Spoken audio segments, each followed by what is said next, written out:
नमस्कार बच्चों, मैं जितेंद्र कुमार शर्मा और मेरे साथ आप पढ़ रहे हैं कक्षा 10 के लिए हमारी पाठ्य पुस्तक आर्थिक विकास की समझ। बच्चों, हमने अध्याय 5 शुरू कर लिया था जो कि था उपभोक्ता अधिकार। उपभोक्ता अधिकार जो हमारा चैप्टर था उसको हमने कंप्लीट कर लिया था। जब हमने चैप्टर का अध्ययन किया था तो हमने कई सारी स्थितियों पर, उपभोक्ता से जुड़े हुए कई सारे मसलों पर बातचीत की। सभी बिंदुओं को हमने अच्छे से समझने की कोशिश की और आशा करता हूं कि सारे टॉपिक्स आपको अच्छे से समझ में आए होंगे। तो जब हम इतना कुछ सीख चुके हैं तो अब समय है हमारे अभ्यास प्रश्नों को देखने का। तो चलिए शुरू करते हैं आज की कक्षा, जिसमें हम अभ्यास प्रश्नों का अभ्यास करेंगे। और आज हम कक्षा में सॉल्व करेंगे प्रश्न संख्या 1 से लेकर के प्रश्न संख्या 8 तक के सभी प्रश्नों को। तो चलिए देखते हैं पहला प्रश्न क्या कहता है। यह रहा हमारा पहला प्रश्न और प्रश्न में कहा गया है, बाजार में नियमों और विनियमों की आवश्यकता क्यों पड़ती है, कुछ उदाहरणों के द्वारा समझाएं। देखो बच्चों, बाजार में नियम और विनियम अगर नहीं होंगे तो कहीं ना कहीं हम ये देखेंगे इनका सीधा सीधा असर हमारे उपभोक्ता पर पड़ेगा। अब एक छोटा सा एग्जांपल ले लो भाई।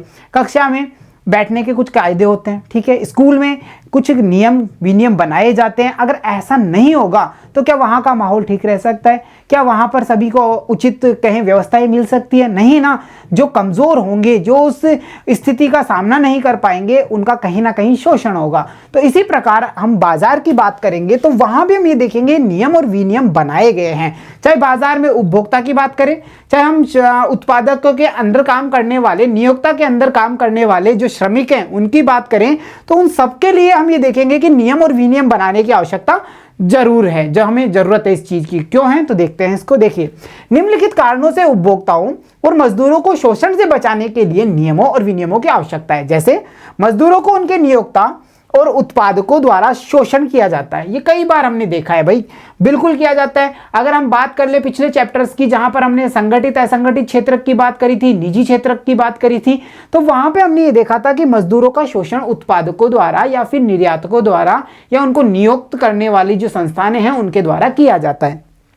और यही बात उपभोक्ताओं पर भी लागू होती है भाई। उपभोक्ताओं का विक्रेताओं और दुकानदारों द्वारा शोषण किया जाता है, इसलिए इनकी सुरक्षा के लिए जो ये नियम कायदे कानून है उनकी जरूरत पड़ती है। साथ ही साथ देखिए, आमतौर पर अगर हम बात करें तो विशाल धन, शक्ति और पहुंच वाली बड़ी कंपनियां, जिन्हें हम बहुराष्ट्रीय कंपनियों के नाम से भी संबोधित करते हैं, बाजार में विभिन्न तरीकों से हेरफेर कर सकती हैं। अरे भाई, बहुराष्ट्रीय कंपनियों का चैप्टर यानी हमने जब देखा था इनके बारे में चौथे चैप्टर में हमारे वैश्वीकरण वाले में, तो हमने ये देखा था इनमें इतना पावर होता है कि ये वस्तु की लागत से लेकर के उसकी डिमांड और सप्लाई तक को प्रभावित कर सकती हैं। बहुराष्ट्रीय कंपनियों के पास में इतना फंड होता है, इतना पावर होता है इनके पास में कि कहीं तो हम ये देखते हैं कि एक पूरे देश की जीडीपी इनकी वेल्थ से कम होती है। कई जगह हमने ये भी देखा है। तो जब इतना पावरफुल कंपनियां हैं, इतनी अच्छी पहुंच वाली, धन और शक्ति वाली बहुराष्ट्रीय कंपनियां हैं, तो ये बहुत से ऐसे तरीके अपनाती है जिनके द्वारा ये बाजार में हेरफेर कर सकें। और हेरफेर का जो मुख्य इनका मोटो होता है, जो मुख्य लक्ष्य होता है, वो होता है लाभ कमाना।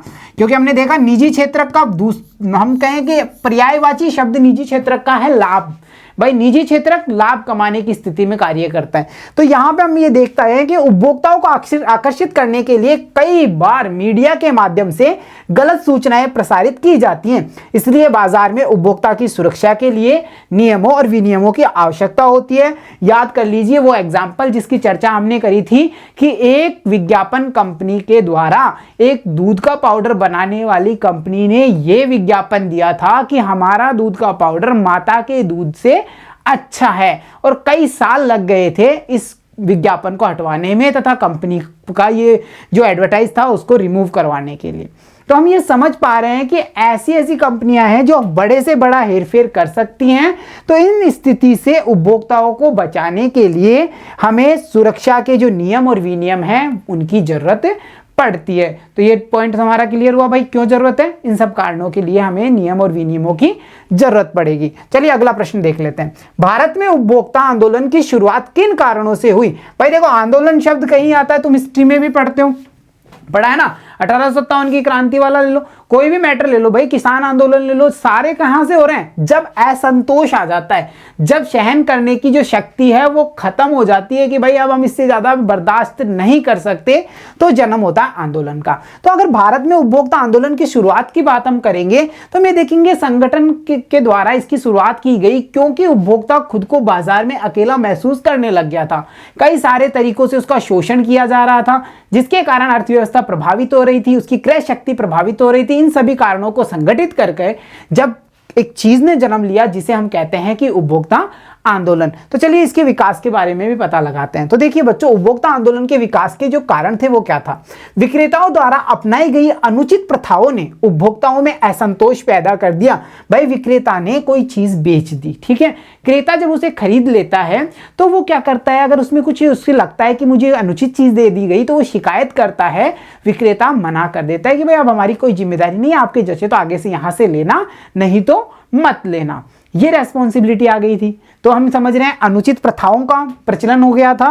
साथ ही साथ हम देखते हैं कि बाजार में उपभोक्ताओं को शोषण से बचाने के लिए कानूनी व्यवस्था का अभाव था, यानी कोई ऐसा स्टेबल कानून नहीं था। अगर आप बात कर लो भाई 1986 कोपरा से पहले की बात कर लो, क्या था? कुछ भी नहीं था ना, ऐसा कोई स्टेबिलिटी नहीं थी। 2019 की बात कर लो, 2019 संशोधन से पहले की हम बात करेंगे तो वहां भी क्या था? ऐसा कुछ संशोधन, ऐसा कोई स्टेबल कानून तो नहीं था ना जिसके द्वारा लगाम लगाई जा सके जो अनुचित व्यापार करने वाले विक्रेता थे उनके ऊपर। तो ऐसी कोई कानून व्यवस्था भी लागू नहीं थी। साथ ही साथ हम देखते हैं कि भारत में उपभोक्ता आंदोलन की उत्पत्ति की अगर हम बात करेंगे तो अनैतिक और अनुचित व्यापार प्रथाओं के खिलाफ उपभोक्ताओं के हितों की रक्षा करने और उन्हें बढ़ावा देने की आवश्यकता के साथ एक सामाजिक शक्ति के रूप में हुई थी। किस चीज को बढ़ावा देना है?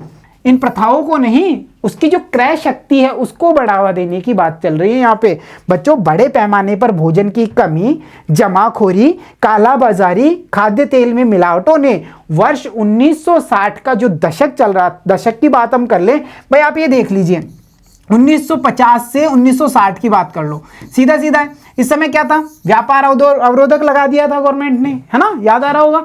1950-1960 के दशक की बात करते हैं, व्यापार अवरोधक चरम सीमा पर थे। आयात निर्यात पर प्रतिबंध लगा दिया गया था। क्यों लगा दिया था? प्रतिस्पर्धा में हमारा जो स्थानीय व्यापार था उसको स्टेबल करना था।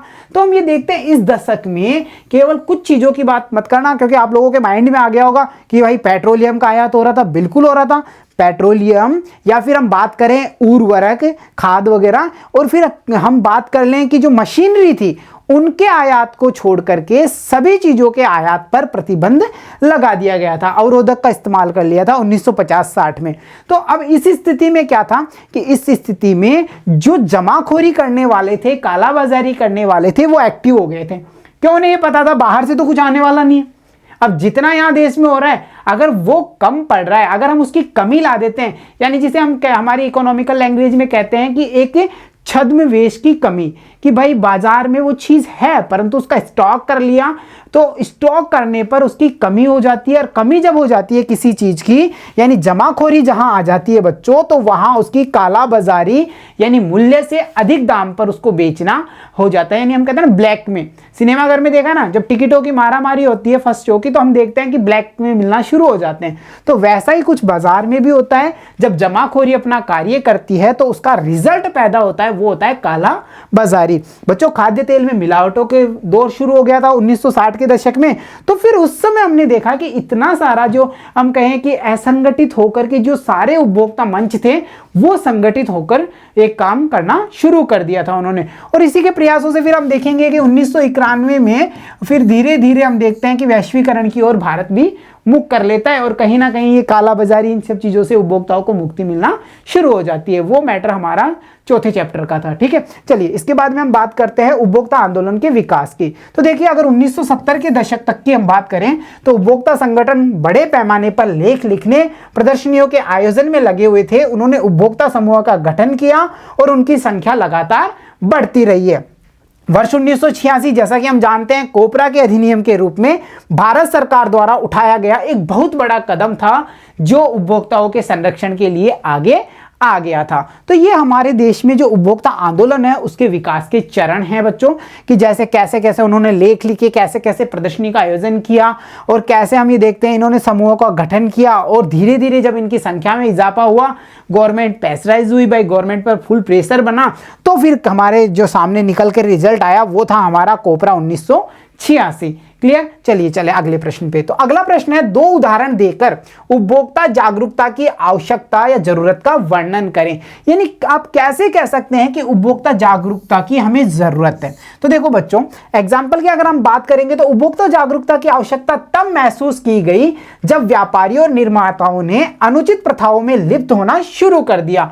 जैसे कि वे उच्च कीमत वसूलने लग गए थे, मिलावटी सामान बेचने लग गए थे, वजन कम करके सामान देने लग गए थे जो उन्हें करना चाहिए था। यानी कई सारी ऐसी अनुचित प्रथाएं थी उनके लिए लाभ कमाने के लिए, जिनका पालन करना वो शुरू कर दिए थे। जब ऐसी चीजें आ जाती हैं तो किस चीज की जरूरत थी? हमें जरूरत थी उपभोक्ता को जागरूक करने की। भाई जागो, ग्राहक जागो, आपके राइट्स को पहचानो, आप क्यों शोषण का शिकार हो रहे हो। तो एक कारण हो गया क्लियर, उदाहरण की सही हमने देखा। चलिए अगला देखते हैं। देखिए, उपभोक्ता जागरूकता की आवश्यकता तब महसूस की गई जब कुछ भ्रष्ट व्यापारियों ने खाद्य तेल, घी, दूध, मक्खन आदि में मिलावट करके लोगों के स्वास्थ्य के साथ खिलवाड़ करना शुरू कर दिया। यानी हम ये देख रहे हैं, केवल मात्र उनको आर्थिक रूप से ही शोषित नहीं किया गया, यहां उनको शारीरिक या मानसिक रूप से भी प्रताड़ित करना शुरू कर दिया। उनके स्वास्थ्य के साथ भी खिलवाड़ किया जाने लगा।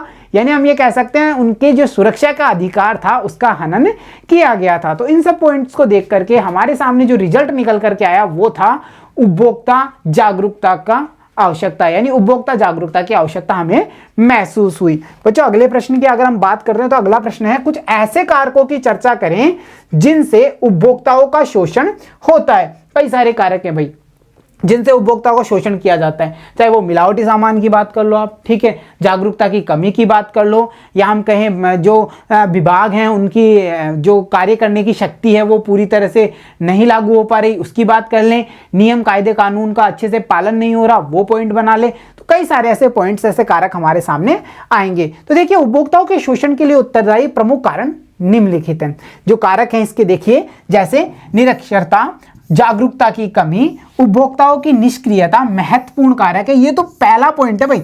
जब हम सारे राइट्स बना दो भाई, हमने सब कुछ बना लिया, ठीक है, अब हमने कई सारे पकवान बना दिए पर हमें ये पता नहीं खाना कैसे है, ठीक है, या हमें उन पकवानों के बारे में पता ही नहीं कि वो हैं कहाँ रखे हुए हैं, उनको कहाँ से हम प्राप्त कर सकते हैं, तो हम उनका लाभ ले सकते हैं क्या? नहीं ले सकते ना। तो वैसा ही है, चाहे गवर्नमेंट कितने भी कानून अधिनियम बना दे, चाहे कॉर्पोरेट कितना भी स्टेबल हो जाए, परंतु जब तक उपभोक्ता जागरूक नहीं होगा तब तक वो अपने राइट्स का यूज नहीं कर सकता और उनका शोषण होते रहेगा। बच्चों, उपभोक्ता अपने अधिकारों और कर्तव्यों से पूरी तरह अनभिज्ञ हैं। उन्हें ये पता ही नहीं कि भाई मेरे अधिकार हैं क्या क्या, मेरे कौन कौन से राइट्स हैं, मुझे सुरक्षा का अधिकार प्राप्त है कि नहीं, भाई मुझे उपभोक्ता शिक्षा का अधिकार प्राप्त है कि नहीं, मुझे मेरे जो प्रतिनिधित्व का अधिकार है वो कैसे यूज करूंगा, मैं सूचना के अधिकार का कैसे प्रयोग कर सकता हूं। इन सब बातों का आंसर उपभोक्ता के पास में जब तक नहीं है तब तक उसे शोषण का शिकार होना पड़ेगा। उपभोक्ता संरक्षण के लिए नियम कायदों को ठीक से लागू नहीं किया जाता, यह भी एक मेनली कारण है, मुख्य कारण है उपभोक्ताओं के शोषण के लिए। बच्चों, इसके साथ साथ हम बात करेंगे उनकी प्रक्रिया की भी, कि ये कायदे कानून की जो प्रक्रिया है वो भी लंबी होती है, इसलिए उपभोक्ता अपने अधिकारों के लिए लड़ने में कोई दिलचस्पी नहीं लेते हैं। सब ये देखते हैं यार 1000 रुपए की बात है, 1000 रुपए का कोई प्रोडक्ट खरीदा यार, चलो ये खराब हो गया, चलो इसकी गारंटी वारंटी में था, कौन इतनी माथाफोड़ी करेगा, कौन कंज्यूमर फोरम में जाएगा, कौन ऐसे वकील की सहायता लेगा, इतना लंबा केस चलेगा। ये सब चीजें जब हम देखते हैं, ये प्रक्रिया की जब हम बात करते हैं तो वो काफी लंबी है, समय साध्य है, जिसके कारण भी उपभोक्ता अपने अधिकारों के लिए लड़ने में कोई दिलचस्पी नहीं दिखाता है। तो ये सारे बच्चों कारक हैं जिसके द्वारा उपभोक्ता का जो हम कहें कि शोषण है वो होते ही जा रहा है। चलिए फिर चलते हैं अगले प्रश्न पे। हमारा अगला प्रश्न है, उपभोक्ता सुरक्षा अधिनियम यानी कोपरा की अगर हम बात करें 1986 की, तो उसके निर्माण की जरूरत क्यों पड़ी? यह प्रश्न आपका इंपॉर्टेंट प्रश्न है बच्चों, ये टिप्पणी में भी पूछा जा सकता है कि उपभोक्ता सुरक्षा अधिनियम 1986 पर टिप्पणी लिखिए। तो आप इसमें जब टिप्पणी लिखना शुरू करेंगे तो अगर 24 दिसंबर 1986 की आप बात करेंगे, वहां से लेकर के आपको संशोधन 2019 तक ये सारे मैटर इसमें आपको स्टेबल करने होंगे। तो चलिए एक बार इसकी चर्चा कर लेते हैं, भाई इसकी जरूरत क्यों पड़ी। तो देखिए, भारत में उपभोक्ता आंदोलन के कारण विभिन्न संगठनों का गठन हुआ है जिन्हें उपभोक्ता परिषद के रूप में जाना जाता है। और ये उपभोक्ता परिषद का काम पता ही है ना, हमने देखा था, डायग्राम याद आ गया होगा सर्कल वाला, कि भाई जो उपभोक्ता है उसे कानूनी सलाह देना, एक सलाहकार का काम करना, संगठन है उन्हें संगठित करना, जागरूकता फैलाना उपभोक्ताओं में। और साथ ही साथ हम ये देखते हैं कि ये जो संगठन है उसके द्वारा निर्मित संस्थानें हैं वो सरकार से वित्तीय सहायता प्रदान प्राप्त कर लेती हैं। तो ये सब एक संगठित रूप में वर्क करते हैं, ये उपभोक्ता परिषद के रूप में हम इसे जानते हैं। उपभोक्ता समूहों की संख्या में वृद्धि हुई है, उपभोक्ताओं की सुरक्षा के लिए सरकार पर दबाव बढ़ गया था, इसलिए सरकार ने उपभोक्ता संरक्षण अधिनियम 1986 का गठन किया। भाई सीधी सीधी बात है, एक तो देखिए जैसे हमें प्रिंसिपल से कोई बात को एग्री करवाना है कि हमें कोई भी सुविधा चाहिए हमारे विद्यालय में, तो एक बच्चा जाकर के प्रिंसिपल से कहता है, एक वहीं हम देखते हैं 100 ऑफ चिल्ड्रंस जाके कोई चीज को कहते हैं, अपनी बात रखते हैं, प्रेशराइज कहाँ होगा, 100 पे होगा ना। तो जैसे जैसे उपभोक्ता परिषद के अंतर्गत कार्य करने वाले जो संस्थान थे वो बढ़ते गए, उनकी संख्या बढ़ती गई, वैसे वैसे उपभोक्ताओं की सुरक्षा का जो बिंदु था उसका दबाव सरकार पर बढ़ता गया। और फिर इसीलिए हम देखते हैं कि इसका रिजल्ट निकल करके आया उपभोक्ता संरक्षण अधिनियम 1986 के अंतर्गत।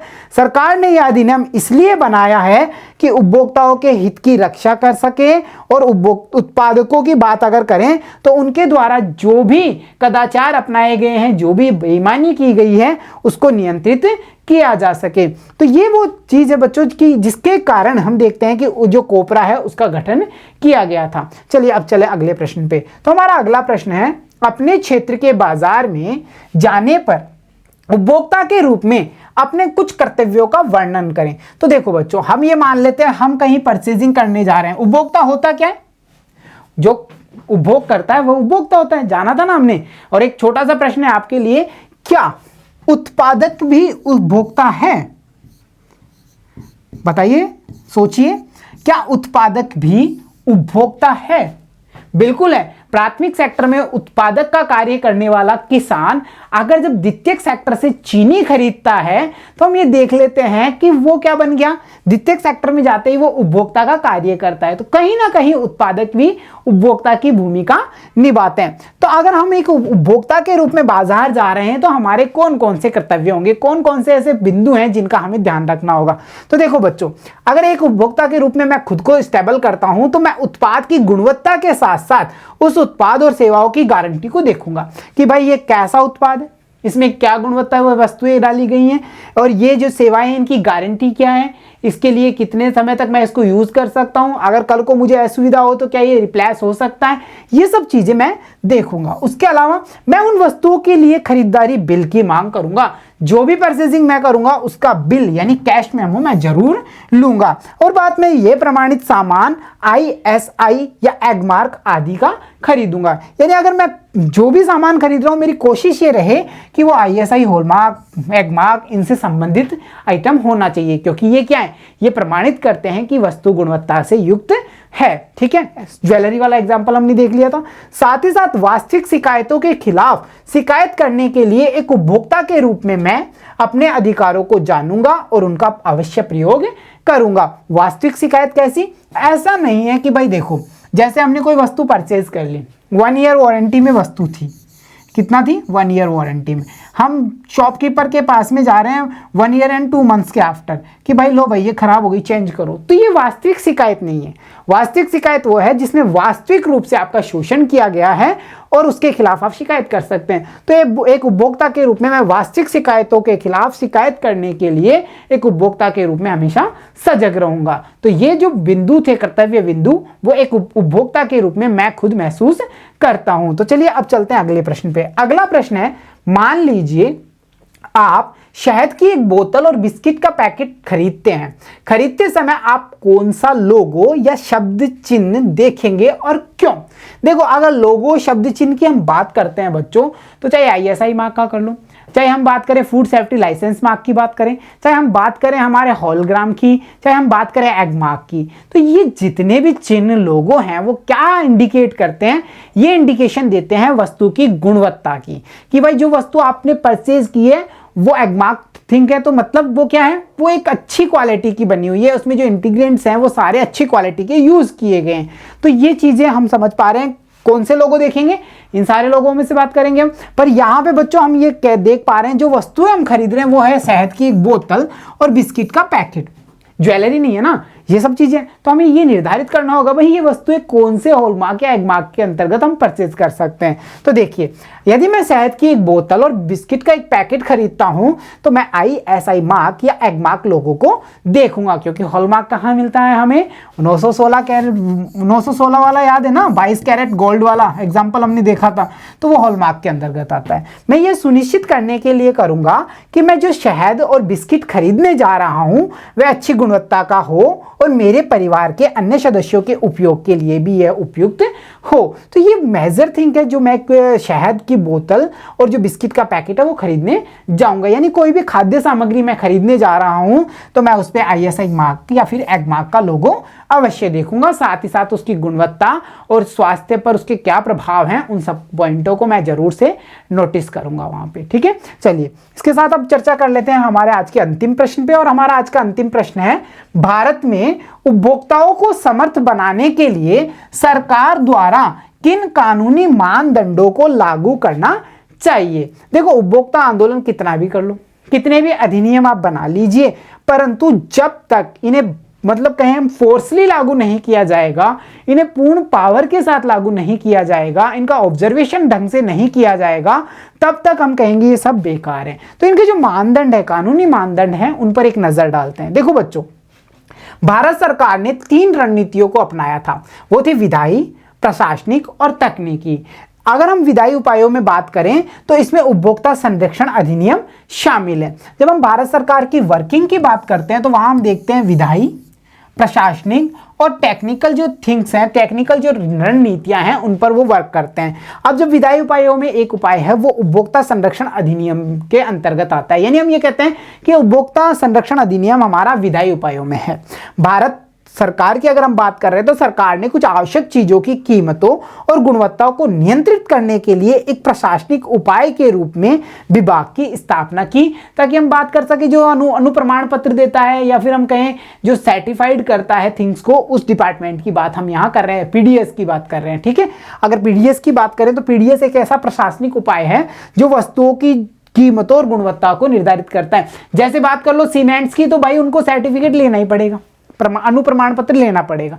बात कर लीजिए दवाइयों की, तो उन्हें भी वहां के ड्रग लाइसेंस है वो ऑथराइज करते हैं उन चीजों के लिए। तो ये ऐसी ऐसी चीजें हैं जो व्यक्तियों के स्वास्थ्य या बहुत गंभीर प्रभाव डाल सकती हैं व्यक्तियों के जीवन पर। तो उनके लिए LPG सिलेंडर की बात कर लें तो इन सब के लिए अनुप्रमाण पत्र लेना पड़ेगा, और उसके लिए हम कहते हैं PDS डिपार्टमेंट की स्थापना गवर्नमेंट के द्वारा की गई है। और ये किस में आ रहा है, ये विधायी उपायों में आ रहा है। बच्चों इसके साथ साथ देखिए, सरकार ने उपभोक्ता संरक्षण अधिनियम 1986 नामक एक निर्दिष्ट कानून बनाया है। यह अधिनियम उपभोक्ताओं के बेईमान उत्पादकों और बेईमान व्यापारियों के संरक्षण के लिए पारित किया गया था। यानी कि यह अधिनियम इसलिए बनाया गया था कि उपभोक्ताओं के जो शोषण करने वाले कारक हैं, जैसे बेईमान उत्पादक हों, बेईमान व्यापारी हों, इनको नियंत्रित करने के लिए ये अधिनियम पारित किया गया। यह अधिनियम उपभोक्ता अदालतों की स्थापना के लिए एक मंच प्रदान करता है। अगर तीनों स्तर की बात करेंगे ना, अब जिला, राज्य और राष्ट्रीय स्तर की बात करेंगे तो उनका जन्म कहां से हो रहा है, इसी अधिनियम के अंतर्गत आ रही है वो। तो ये उनको मंच प्रदान करता है। उपभोक्ताओं के हितों के संरक्षण और संवर्धन तथा उनकी शिकायतों को त्वरित, सरल और सस्ते तरीके से निवारण करने के लिए जिला, राज्य और राष्ट्रीय स्तर पर निवारण एजेंसियों की स्थापना की गई थी। तो इस प्रकार से हम ये देखते हैं कि सरकार के द्वारा भी, हम ये देखें भारत सरकार के द्वारा भी कौन कौन से ऐसे प्रावधान किए गए जिनके द्वारा उपभोक्ताओं को संरक्षण प्रदान किया जाए, या हम ये कहें कौन कौन से कानूनी मानदंड यहाँ पर स्टेबल किए गए हैं, वो ये सारे बिंदु हम वहां पर मेंशन कर सकते हैं। तो देखो बच्चों, आपने कैसे हमने प्रश्न संख्या 1 से लेकर के प्रश्न संख्या 8 तक के जो प्रश्न थे उनके आंसर बड़ी आसानी से स्टेबल किए। क्यों कर पा रहे हैं हम ऐसा? क्योंकि हमने चैप्टर को बहुत गहनता के साथ पढ़ा, सारे बिंदुओं को हमने क्लियर किया। उम्मीद करता हूं किसी भी प्रश्न में आपको किसी प्रकार की कोई परेशानी नहीं हुई होगी। तो प्यारे बच्चों, देखते रहिए, सीखते रहिए। मिलता हूं आपसे अगली कक्षा में, तब तक के लिए धन्यवाद बच्चों।